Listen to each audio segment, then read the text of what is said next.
Good morning students. आज हम lesson 14 Khan पान की बदलती तस्वीर का पेज नंबर 104 करेंगे। तो आइए अब शुरू करते हैं। खान पान की जो एक मिश्रित संस्कृति बनी है, इसके अपने सकारात्मक पक्ष भी हैं। गृहिणियों और कामकाजी महिलाओं को अब जल्दी तैयार हो जाने वाले विविध व्यंजनों की विधियां उपलब्ध हैं।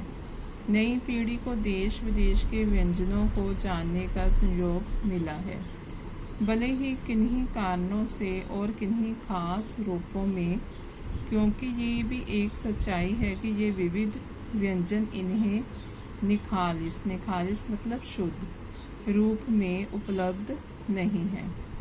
आज़ादी के बाद उद्योग धंधों, नौकरियों, तबादलों का जो एक नया विस्तार हुआ है, उसके कारण भी खान पान की चीज़ें किसी एक प्रदेश से दूसरे प्रदेश में पहुंची हैं। बड़े शहरों के मध्यम वर्गीय स्कूलों में जब दोपहर के टिफ़िन के वक्त बच्चों के टिफ़िन डिब्बे खुलते हैं, तो उनसे विभिन्न प्रदेशों के व्यंजनों की एक खुशबू उठती है। हम खान पान से भी एक दूसरे को जानते हैं।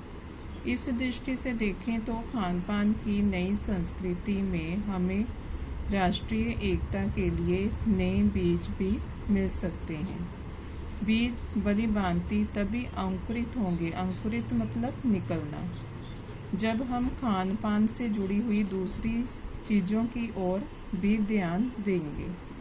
मसलन हम उस बोली बानी, भाषा भूषा आदि को भी किसी न किसी रूप में ज़्यादा जानेंगे, जो किसी खान पान विशेष से जुड़ी हुई है। इसमें बताया गया है कि खान पान की मिश्रित संस्कृति का सकारात्मक पक्ष ये है कि आज गृहिणियों और कामकाजी महिलाओं को शीघ्रता से तैयार होने वाले व्यंजनों की जानकारी है। नई पीढ़ी के पास देश विदेश के व्यंजन जानने का अच्छा अवसर है। इस संस्कृति में हमें राष्ट्रीय एकता की झलक भी मिल सकती है। खान पान से जुड़ी दूसरी वस्तुओं जैसे बोली, बानी, भाषा भूषा आदि को अधिक समझ सकेंगे।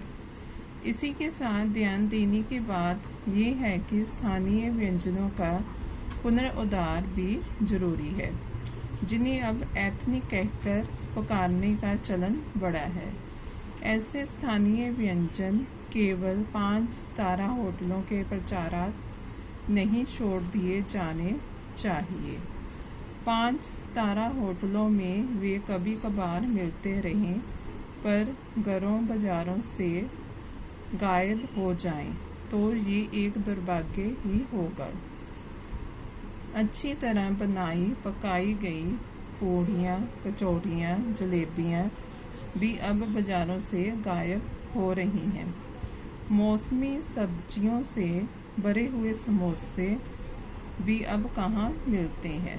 उत्तर भारत में उपलब्ध व्यंजनों की भी दुर्गति हो रही है। आश्चर्य नहीं कि पहले उत्तर भारत में जो चीज़ें गली मोहल्लों की दुकानों में आम हुआ करती थी, उन्हें अब खास दुकानों में तलाशा जाता है। ये भी एक कड़वा सच है कि कई स्थानीय व्यंजनों को हम तथाकथित आधुनिकता के चलते छोड़ दिया है और पश्चिम की नकल में बहुत सी ऐसी चीज़ें अपना ली हैं जो स्वाद, स्वास्थ्य और सरसता के मामले में हमारे बहुत अनुकूल नहीं है। इसमें बताया गया है कि स्थानीय व्यंजनों के विषय में ध्यान रखने वाली बात यह है कि इनका पुनरुद्धार होना चाहिए। इन्हें केवल 5 सितारा होटलों के प्रचार के लिए नहीं छोड़ देना चाहिए। इन व्यंजनों का घरों बाजारों से गायब होना दुर्भाग्य की बात होगी। अच्छी कचौरियाँ, जलेबियाँ, समोसे अब आसानी से नहीं मिलते हैं। यही हाल उत्तर भारत के व्यंजनों का भी है।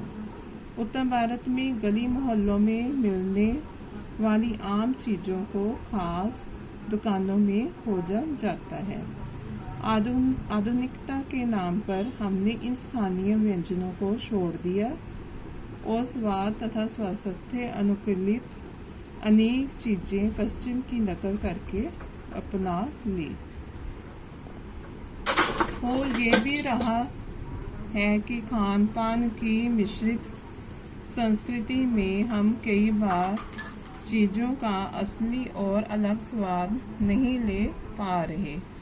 अक्सर प्रीतिभोजों और पार्टियों में एक साथ ढेरों चीज़ें रख दी जाती हैं और उनका स्वाद गड़बड़ होता रहता है। खान पान की मिश्रित या विविध संस्कृति हमें कुछ चीज़ें चुनने का अवसर देती हैं। हम उसका लाभ प्रायः नहीं उठा रहे हैं। हम अक्सर एक ही प्लेट में कई तरह के और कई बार तो बिल्कुल विपरीत प्रकृति वाले व्यंजन परोस लेना चाहते हैं।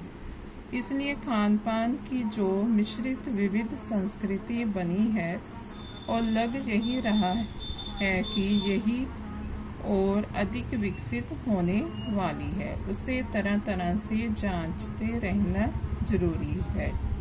इसमें बताया गया है कि इस मिश्रित संस्कृति में कई बार चीज़ों का असली स्वाद नहीं ले पाते हैं।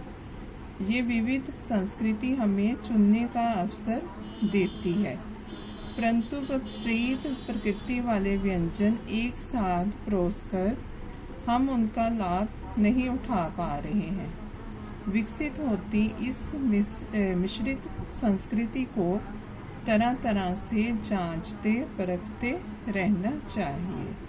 यहाँ पर ये आपका पाठ समाप्त होता है। थैंक्स।